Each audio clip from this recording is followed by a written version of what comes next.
And the coach went up to my mum and said, Lucy can't play with us anymore. It was the local boys team. And she's a girl, and the FAF said she can't play with us. You need to find her a girls team. And he was like, trust me, you need to find her a girls team because she'll play for England one day. And I think that was the moment where my mum was like, oh, like, this is a real thing. Like, she loves it and she's actually good at it. I'm Gemma Atkinson. And I'm Claire Sanderson, and I am the Editor-in-Chief of Women's Health. And welcome to our podcast, Just As Well. Today's episode is special guest Lucy Bronze. You actually went to meet Lucy, didn't you, to do this? She invited me to her gym in Surrey where she trains. This place was really quite incredible. I'd never seen some of the equipment that they had in this gym. It really was an education. I was invited down when you were up in Manchester on your radio show, and how exciting for me, because I'm a huge women's sport fan. Yeah, especially rugby. You love your rugby. I do love rugby, but I like women's football. Less keen on men's football. No. I'm less... They fall over too much, don't they? I can't deal with all the histrionics and the feigning injury and all that. I genuinely love it, and I love what an inspiration these women are to children like my daughter Nell, who's 9 and who's a goalkeeper and who came with me, actually. Oh, but she loved it. Yeah. Lucy was so sweet with her because she told me that she loves working with children and she loves setting an example for the future generations and especially young girls. So she was so sweet with her. It was a really, really fascinating talk because she's been through a journey, Lucy Bronze.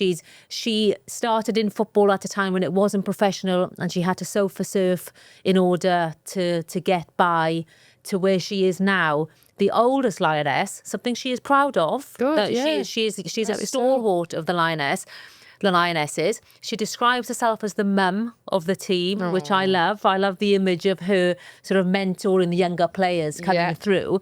And she's a legend of the game. I truly believe she will go down as one of the most legendary female footballers of all time because she has been there almost from the beginning and now joined her team at the age of 34 at the Euros. Lucy's been open in the past with interviews and stuff that she does have ADHD. Did she speak to you about that as well? Yeah, so she was diagnosed in adulthood with ADHD and autism. She said the reaction to her diagnosis, to her going public, I should say, of her diagnosis of ADHD and autism far exceeds any of the achievements that she's ever gained from playing the game. She's had children coming up to her, women coming up to her on the street, thanking her for being so open. It was a really emotional chat and a privilege for her to go through it with me. It felt quite an intimate moment, but obviously she was sharing it with all the listeners that we have. And it's nice as well that she did touch on that because it gives people hope who have already had their diagnosis into if she can do all of that, nothing is not going to stop me. It's like your superpower almost. Well, absolutely. And she has described her ADHD as her superpower because she says it allows her to be hyper-focused and has given her that drive to succeed. I asked the question whether her autism diagnosis can impact her enjoyment of crowds and loud noises. You know, you can imagine the deafening wall of noise in those stadiums because the Lionesses pack out Wembley. Yeah, the chants, the songs, everything. Yeah. But she said no because that's her happy place. But interestingly, she doesn't like being hugged. And what did I do when I first met her? For a big hug. Went in for a hug. And I sensed her unease of the situation, but she was terribly polite and terribly professional, and we just carried on chatting normally. And then later on I read that one of her, not pet hates, but one of the things she finds very uncomfortable is hugging. So I apologised to her, sincerely apologised to her, and I said, but that must be really tricky that you go through life having to deal with normal day-to-day actions that people do that make you feel uncomfortable because you can't walk around with a sign saying don't hug do me. not touch. Yeah, so it was interesting to hear how she copes with that, how she has to mask, how she has to ape other people's behaviours in certain situations because she doesn't actually naturally know how to behave in that situation. It was a really fascinating chat, but we covered all sorts as well. We covered her training, how she strength trains. I mean, the woman is incredible. Looks incredible. Yeah. She looked sculpted. Yeah. It was a sight to behold how strong and powerful and gorgeous she is. And, genuinely came away from there with a crush on her. And she talked about her nutrition and mindset and how she copes with the pressure and also the responsibility she feels, mentoring the younger lionesses and future generations. It was a really broad, interesting conversation. Nice. Well, I look forward to listening. I'm going to listen with you guys now. Enjoy it. Lucy Bronze, welcome to Women's Health just as well. Thank you. Thanks for having me. We are privileged to have you as a guest because you are hot off the tails of winning the treble with Chelsea. And in fact, you are the only woman, if not the only player, ever to win the treble in 3 countries. Yeah, Wow. I know. I didn't know it was a thing until someone else told me. But yeah, I guess I can see how it can be quite rare. So it must make you the most decorated female footballer of all time, I would imagine. Oh, I don't know. Because people who stay in one country with a top team, Right. they've won a lot as well for that one team. So I have no idea, to be honest. Still a remarkable achievement. And we are chatting just before you're flying out into the Lioness camp. You will be ensconced with the Lionesses in Switzerland, Yep. ready for the tournament. Excited? Very excited, especially now, it's hard because we have a season with Chelsea and then you want to play for England and you play for the Euros and everyone's like, are you thinking about it?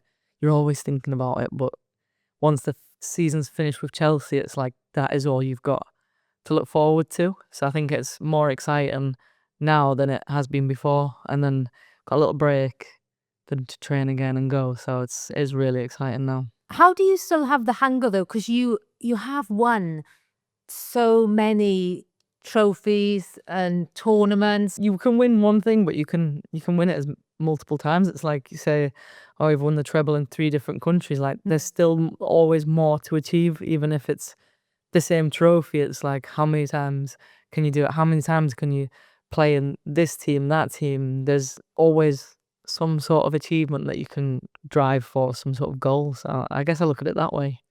And the women's game has come on so much in recent years in terms of its popularity and the number of spectators you get in stadiums and the investment as a result. I've been at Women's Health 8.5 years, and when I first took over the brand, I'll be honest, women's football was nowhere really, and I've seen it explode. But you've been part of that journey and seen it gone from a game where maybe players had second jobs to fund themselves, to becoming fully professional and well-known celebrities in their own rights. Celebrities. Well, you are a celebrity. You're globally recognized, and you've played for abroad in Europe and for the top clubs in the UK. It's incredible. How has that journey been? I always say I feel like the luckiest player. I know players playing now who are younger than me and after me, they'll make more money than me, undoubtedly. They might have more fame, whatever that is. But I just absolutely love that I've been on that journey. Like I've been there from nothing. I had an extra job. I went to university. I balanced university with a job with football, and then to watch it grow at the same kind of speed of my career grow, it's like hand in hand, like a twin sister or something. And I feel like it makes me appreciate and understand everything that's going on. And I think that's why I have so much motivation to want to give back to the game as well, because I know how far we've been able to take it. I wouldn't have changed it for the absolute world. Not a chance.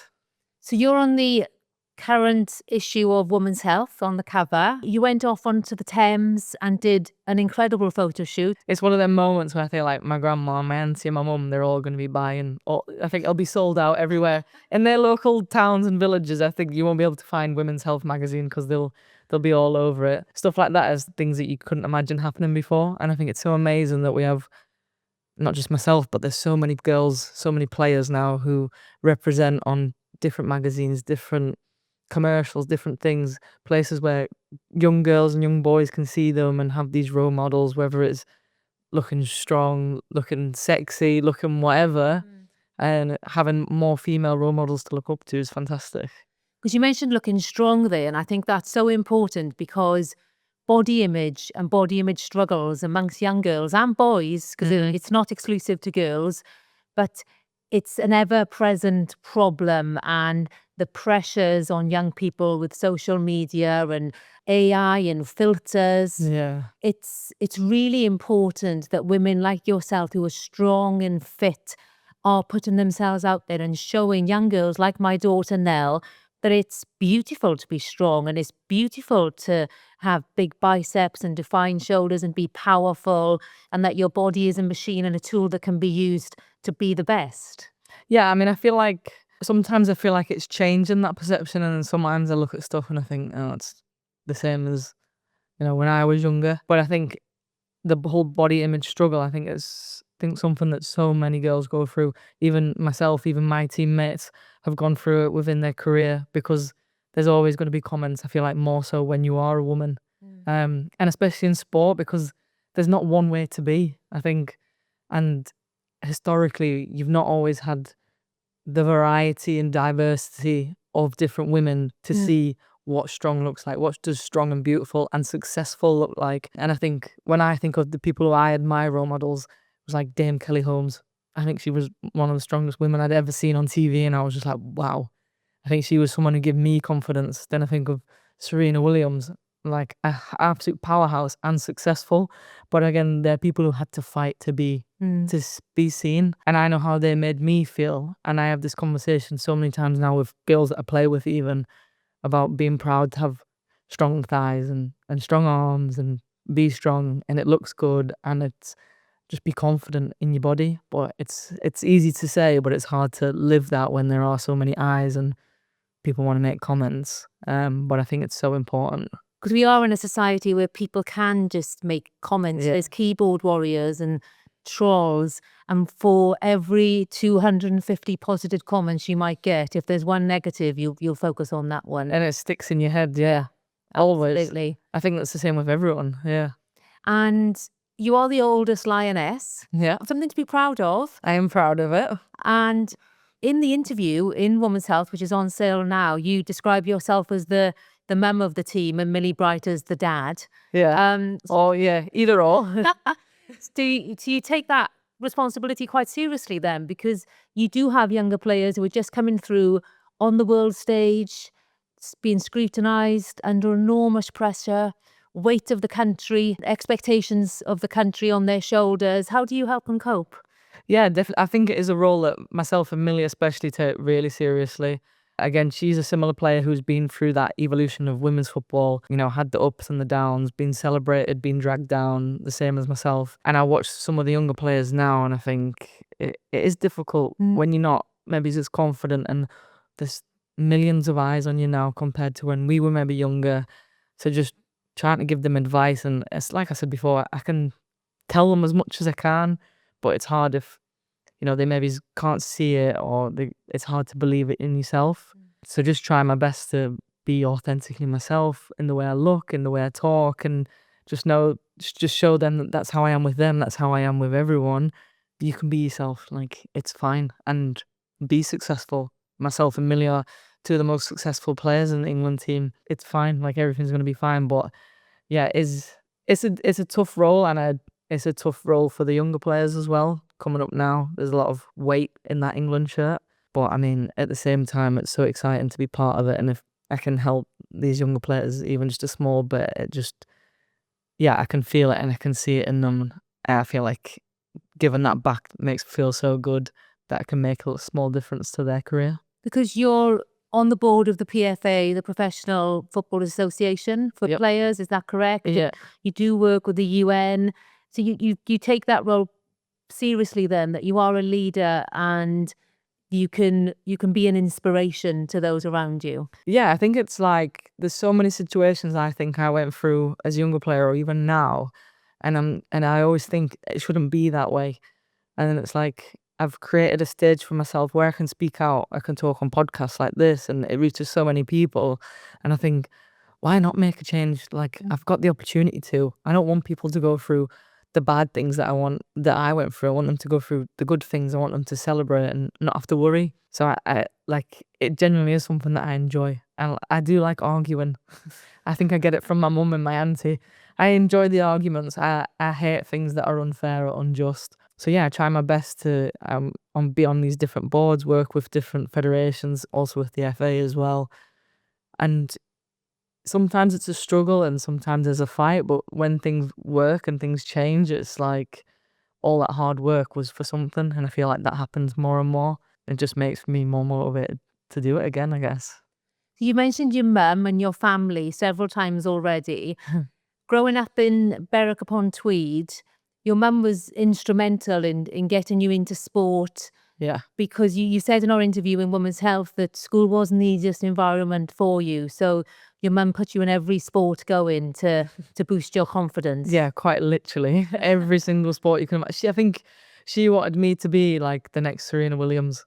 So in her head, I was going to play tennis and I was going to play at Wimbledon. But equally, she gave me every opportunity to play every other sport because I think she saw that was when I was most myself. You know, I was good academically, I was good at school, but I was so shy. I just didn't know how to speak to people. But as soon as you put me outside, it's a bit like when you see me on the football pitch and I've got a smile and I'm running around, and then sometimes I can just sit down and be calm again. As soon as I'm playing sport, I don't know, it just brings out the best of me. So my mum just put me in everything, and I loved every single sport that I played. So how long did it take you to find football? I played football from a young age, but that was because my brother played. Yeah. My parents actually didn't like football. My dad nor my mum. Oh, right. So yeah, they didn't know the rules, they didn't know offside, they didn't know what positions like did what or anything. And they took me to football because they knew I loved it. My mum would sit in the car or have to look after my little sister. It was when I was around 11 years old and the coach went up to my mum and said, "Lucy can't play with us anymore." It was the local boys team. She's a girl and the FA have said she can't play with us. You need to find her a girls team. My mum was like, really kind of thing. And he was like, "Trust me, you need to find her a girls team because she'll play for England one day." Wow. And I think that was the moment where my mum was like, "Oh, like this is a real thing." Like she loves it and she's actually good at it because my mum had no gauge. No idea. She had no gauge of what I looked good when I was playing. I was having fun, but she realized like, okay. So she went on Google and was like, women's football, and just became an expert. To this day, I think she thinks she's an expert in all things women's football, and she probably is, to be honest. Because there might not have been that many girls' teams back then. Did you have to drive far to find a team? Yeah, I'm so lucky. Like my mum and dad accommodated anything that me and my siblings wanted to do. So my dad used to finish work early, pick me up from school, drive me like an hour and a half to play for Sunderland Academy at the age of 12. After a couple of months, I was 12 years old. I was like, I don't want to sit in the car for 3 hours twice a week.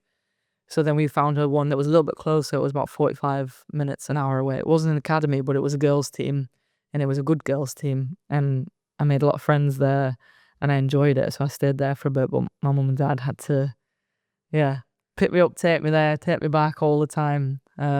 Obviously, it was worth it in the end, but I was very, very, very lucky and fortunate that I had parents like that. Because I've seen pictures of your family on your Instagram with your recent trophy. Yeah. And I suppose it's your way of paying them back almost for their dedication when you were younger. Oh, I think they've been paid back plenty and more. They come to Australia, like my brother, my sister. My brother's got 2 kids, mum and dad. I make sure they get to all the games wherever they are in the world, and they love it. Like they love being part of that journey. They'll be in Switzerland. Made sure that they've got like the hotel room all sorted. So they get good holidays out of it now. They spent like 4 weeks in Australia. They're going to have to get ready to spend a fortune in Switzerland. Well, the most expensive. I'll be getting the bank the bill. That's the thing. Goodness me, the most expensive country I've ever been to. It's great. Literally even a coffee. That's crippling. To be fair, it's quite good because with the tickets for the Women's Euros, it gives you free public transport, and their transport's really good. Yes. So at least that's covered. They can get on the bus free. Yeah, they can get on the trains and the buses, so they can get to games for free. That'll be all right. So when did you realise I can make a career out of this? Like I am good enough to make it. I always felt like I was good enough to make it, but it wasn't really a career, and I went to universities to study sports science, so that I thought at least that job kind of intertwines with playing football. I was always going to play football, even if it was just a hobby. And then it was literally like my last year of university, the league started to go professional. And after uni, it was like, I kind of just went, I'm just going to go for it. My wage was horrific. Like, I slept on friends' sofas for most of the season. Didn't really, like, I was quite lucky that my mum helped me out with money at time to time. But yeah, that was the moment where I was like, I'm just going to make it work. Even if it's for a few years and I can't afford it, I'll make it work. I want to live this dream. And yeah, like I say, the timing was perfect. I had that few years was a little bit rocky, and after that I became self-sufficient, became a professional. Not to the extent that you think of now or think of in general, but I didn't have to sleep on a sofa and I didn't have to ask my mum for money. How have you had to adapt your training over the years to continue performing at the peak level that is necessary? Yeah, I mean, I think, again, that's been a big journey. I'd say I was quite naturally gifted athletically. I got very good genes from my mum and dad. And in my early 20s, I had a lot of injuries, but I had a good mindset to train hard and to push myself. Mid to late 20s, I feel like my metabolism was unbelievable. Then I hit 30 and I was like, what the hell's going on here? And obviously I had a lot of knee surgery as well. The amount of games I've played, it takes a toll on your body. And I always used to remember the girls who I played with who were in their mid 30s, early 30s, and they'd be saying, oh, my knees. I thought, it can't be that bad. It is. But that's part of it. And again, I think I've always been aware of that. So I've always been aware of the right supplements to take, the right exercises to do. When I've always been told by the doctors and the physios, you need to hold yourself back a little bit. I could never do that. As I've got older, I've been able to say, okay, I've done enough today, which the England doctor's so proud of me every time I say, I'm going to stop now. And he's like, wow, I never thought I'd see the day when Lucy Bronze would say no to training. But yeah, I just have to be smarter with things. I love ice baths. That's a good... You love an ice bath? I love an ice bath. Oh, goodness. I think I don't love doing it, but I think I like the feeling of what it gives me afterwards. And I know how good it is for me. I think that's the thing. I love things that I know how good they are. So how long can you sit in an ice bath for? Very long. A long time? Yeah. I think I've become used to those sort of discomforts. I was going to say pain, but some of it's pain, some of it's discomforts. Braver than me. What does training look like for Lucy Bronze on a day-to-day? Like, how many days off, and then what do you do on the days that you have to train? Days off, I mean, probably 1-2 days of max, depends on the games that we play and how much I've played. 1 day off, but it normally tends to be recovery, where you do ice bath, swimming, jacuzzi, sauna, those kind of things. Training days, again, it depends, but we always do 30 minutes in the gym beforehand. I like to bike. I feel like it kind of warms my knees up, especially. A lot of the other players maybe do a little bit of strength and things, but I really enjoy stretching. I think I'm someone who's quite strong anyway. I get it from working hard. So I do a lot of stretching before training. And then in the gym, yeah, it tends to be a couple of lifts that are quite heavy, lower body ones, good core exercises. And I think there's with core exercises, it's quite good because we kind of do ones that are more functional for running. Whereas I think a lot of people who go to the gym do core exercises that will give you good looking abs. Do you find as you are getting slightly older, you have to work more on your mobility? Yeah, I feel like I have to work more on, maybe not on my strength. I feel like I got such a good core of strength anyway that I've never ever lost that. But I think mobility, definitely, like the stretching I said. I'd like to do hot yoga. I think I've always liked that anyway. But as I've got older, I've really felt the need to stretch, especially my hips and my knees. You do feel it. And the amount that you run and it's that constant movement, muscles are getting tighter. And now it's not only my muscles getting tighter, my joints are, but I do take a lot of supplements that are helpful with that. But yeah, a lot of mobility, a lot of stretching definitely helps. If there was 3 supplements that you couldn't live without, what were your top 3? Collagen, glucosamine, omega-3. So collagen is muscles, but take me through what collagen. I think collagen, people probably know it as like, oh, hair and nails and your skin. Yeah. But it's really good for your joints. It's really good helping to repair.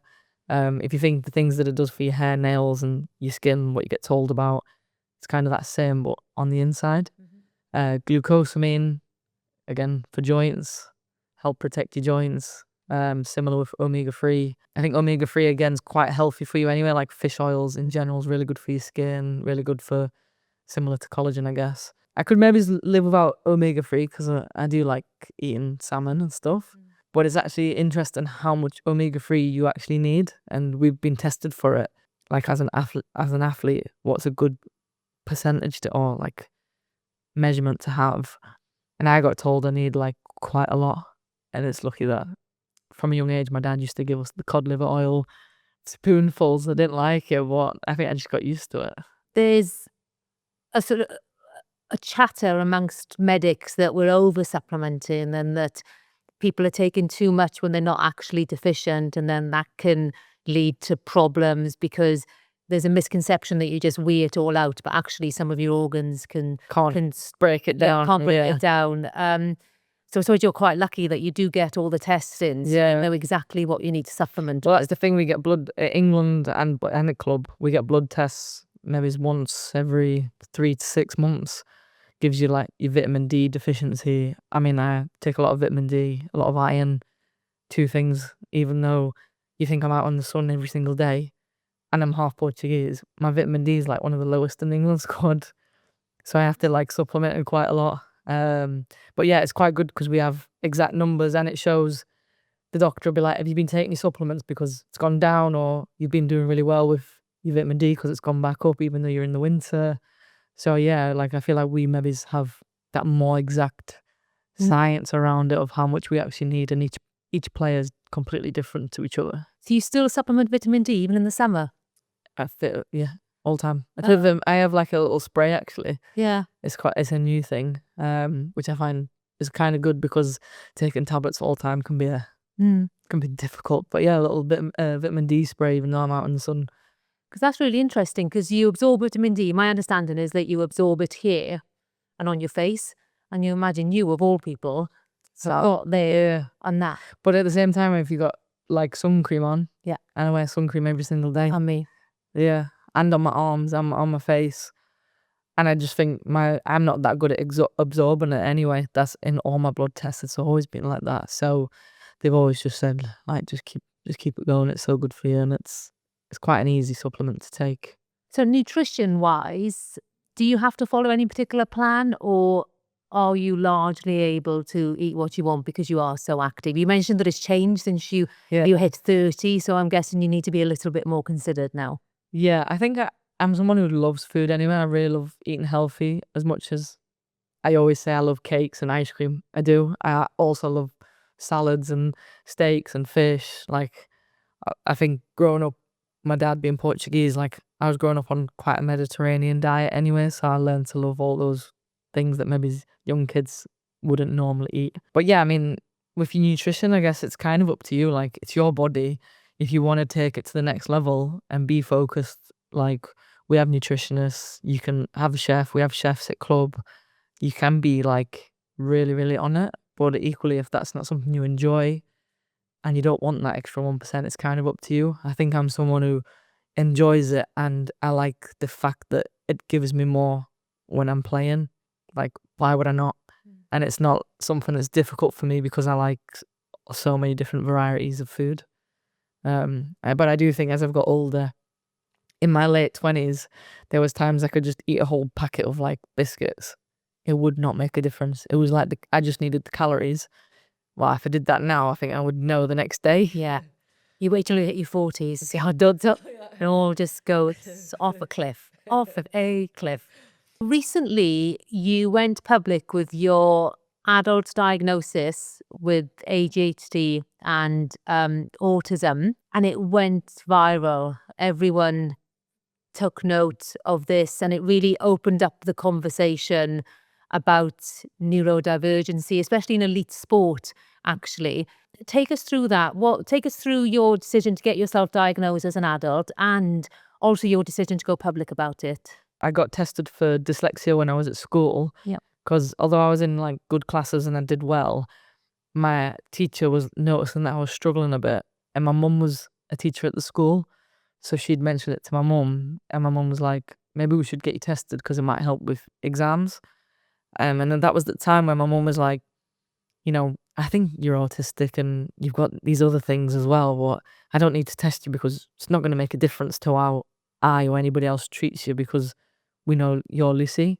And she was kind of like, I don't really want you to be put in that box that stereotypically people were like, ADHD is naughty kids or something. Because I wasn't a naughty kid. 20 years ago, it was seen that way. Was a stigma. Yeah, it was a stigma. Yeah. Like, I think it still is now, but I don't think it's as bad as previously, and especially when you're in school as well. So yeah, my mum's always said it from a young age, but she was just like, oh, it's what makes you you. And I think she always put like a positive spin, maybe because she's a teacher, she really understood it because she worked with so many different kids with, you know, ADHD, autism, dyslexia, all neurodiversity, like loads of different kids. So I think, yeah, she just tried to see it as a positive thing. And part of that was me being in so many sports. I absolutely love maths. My mum's a maths teacher, so kind of helped. She just made sure that I had like the things that helped me focus and that I enjoyed. I was given those opportunities quite regularly. I never had any problems, I felt, school-wise and whatnot. But I think when I started to get older in football, I feel like I was misunderstood a lot. Maybe treated a little bit differently, or I couldn't quite like conform to like the norm of what was expected, how to act. But I was really competitive and I was really focused, but it was in like a different way to everybody else. And there was so many times I was getting comments from coaches and I was thinking, but I'm not like, everyone knows I'm just a shy kid. But because I had a different persona for some, my like hyper focus was football. Because I had a different persona, it was like, you're arrogant or you think you know better. But it was like my brain's just working 10 steps ahead, even from like the age of 15. So I struggled a bit then. And then as I got older and a bit more successful, people just thought I was just really motivated and determined. And then I guess in my kind of in my late 20s, I had then another problem with being misunderstood. And I was working with a psychologist quite a lot in England anyway, like a lot of the players do anyway. And I'd mentioned to her, oh yeah, I'm dyslexic and my mum's always said I'm autistic, but I never need to be tested because it's not a problem. And she was like, well, why don't you get tested? And I was like, I don't need to. And she was like, no, it might be a good thing. So we did the test, like maybe 3 or 4 years ago. Got the results back, and just reading it, I was just like, this just makes sense. Like, I always knew it, but then to read actually what it meant, because autism presents so differently in so many different people. So when I think I knew what it was, but to see what I actually was like, I was just like, wow, this makes sense. And I told people close to me, and they were like, well, obviously. Like, duh. Like, so many teammates, coaches were like, yeah, like, that's you to a T. And it's never bothered us, but obviously for some people it did. Just knowing myself more was amazing. I think then seeing things in the media and I guess it becoming a bigger talking point, I'd always kind of, once I got myself in a better place, I was like, oh, I want to speak about this. And it was just like, when is the right time? So I think it took a couple of months to set up the right interview. I obviously did it with Alex Scott, who's someone, again, who I told him was like, yeah, obviously Lucy, because I'd played with her so many years. And yeah, I just wanted to speak about it, just to kind of share that story as well, because I think it's so different to what people maybe imagine. Like, it's seen as something that might stop you from doing something, whereas actually for me, autism and ADHD has been the big reason in like the success that I've had in football, because I've got like this hyper focus, I've got this extra energy that other people don't have. So it's like, I said it was my superpower, and I know not everyone is that way, but for me it was like the best thing that could have happened to me. And then speaking about it, yeah, I couldn't believe like the impact it had. For the first couple of weeks, I had more people walk up to me about that interview than when I won the Euros. Wow. Yeah. And you've had children come up to you, I understand, at games. Kids at the end of games saying, oh, I've got ADHD, like, or friends of mine who are teachers, and they're like, the kids at school are all asking because there's so many kids who are diagnosed and they want to know how you managed it. They want to know like your story more. I've actually had a couple of women like similar to my age come up to me and be like, "Oh, I only got diagnosed a few years ago as well. Like it was so amazing to hear your story." Like honestly, so many people. I think I've been recognised for that more than playing football for like that month. So yeah, I was like kind of overwhelmed to be honest. In the first week, it was like I didn't realise what an impact it was gonna have. But now, like, I'm so happy I did it and being able to talk about it openly and to share the story and yeah, just have so many people come up to me who are in a similar situation. And I guess me just trying to be myself and showing like you can use it to your advantage and be proud and be happy and like there is a way to understand yourself better. There's a perception with autism that loud noises, busy situations can become too much.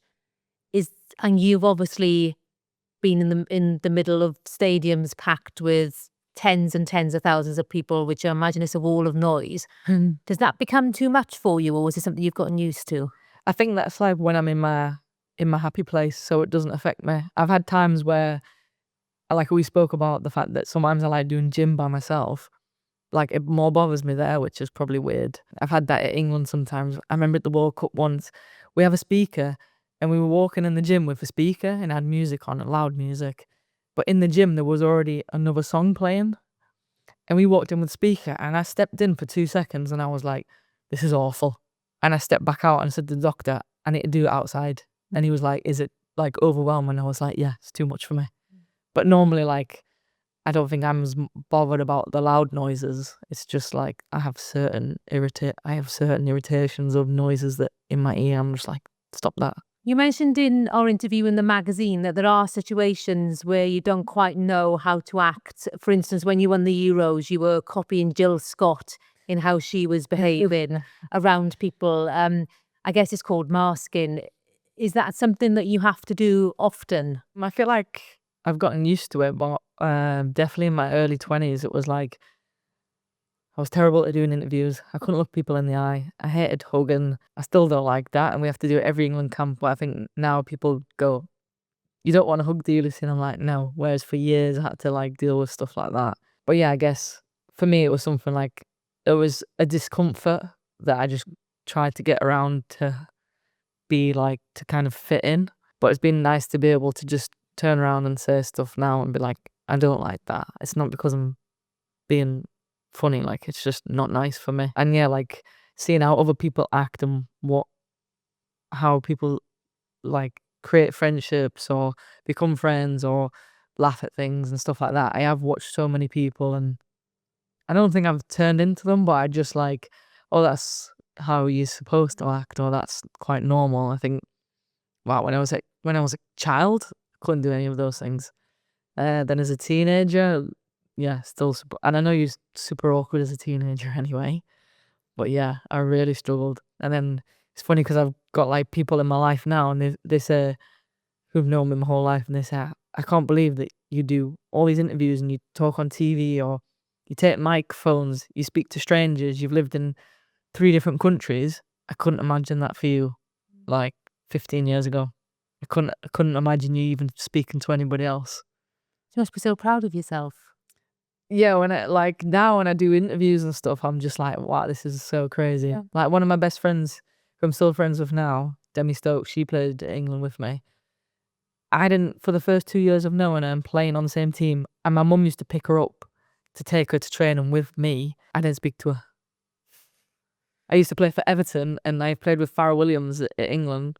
I played at Everton with her for 2 years and she was like, I don't think I knew what your voice sounded like when you were at Everton because you didn't speak. You played hard, you trained hard, didn't speak to anyone. And then later when I played with you at England, like, and then that's when I got to know you and seen like a different version of you. But she was like, don't think I heard you speak between the ages of like 18 and 20.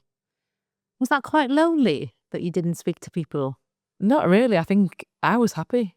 Yeah. Like I was content with it. I think other people think it's lonely or like, do you have friends? Like, of course I had friends, but I was just like, I'm happy like I'm playing football and I'm happy with the people around me. I don't necessarily. I always used to think like, I don't need to know like what your auntie's name is. Whereas now I understand how that's like how you create relationships and friendships.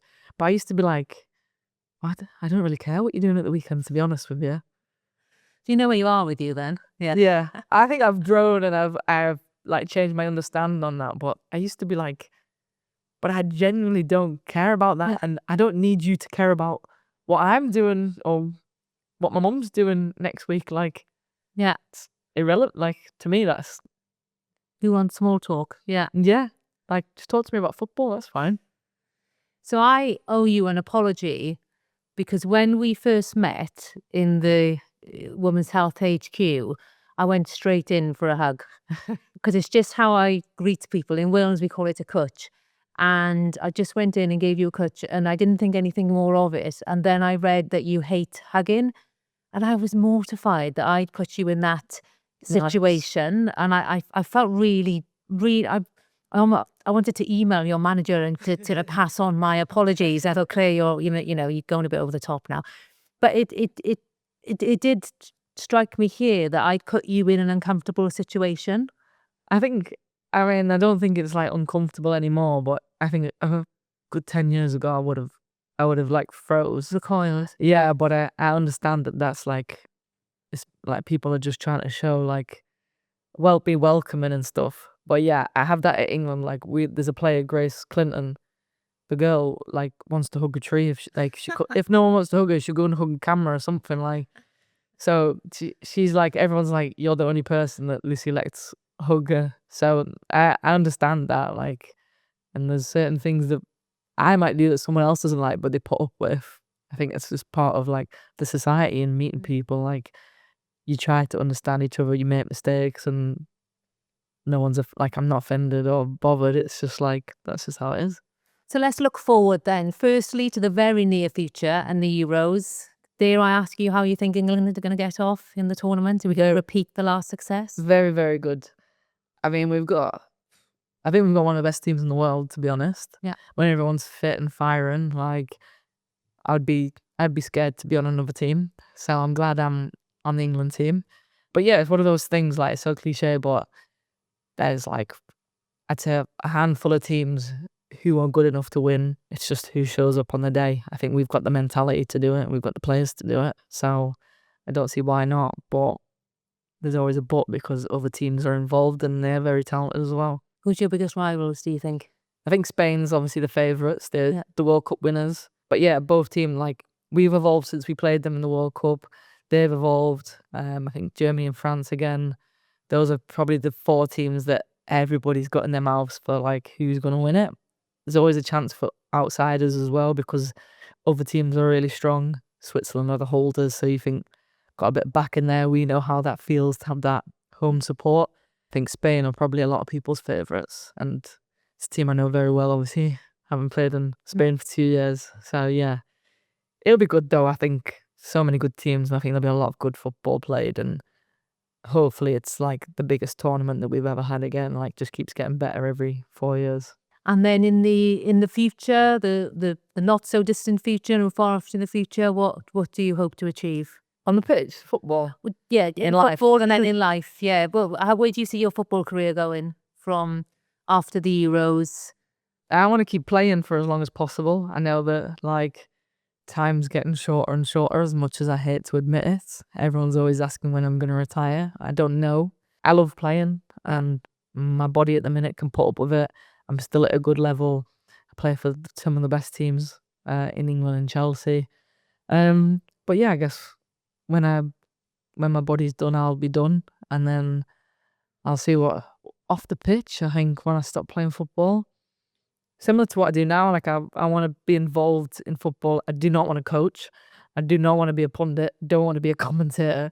Get me off the TV screen. But I want to help. I want to, whether that's involved in a team or a federation, in the FA or FIFA, wherever it is. I think I've gained a lot of knowledge in my career. I've obviously got to the top of the game.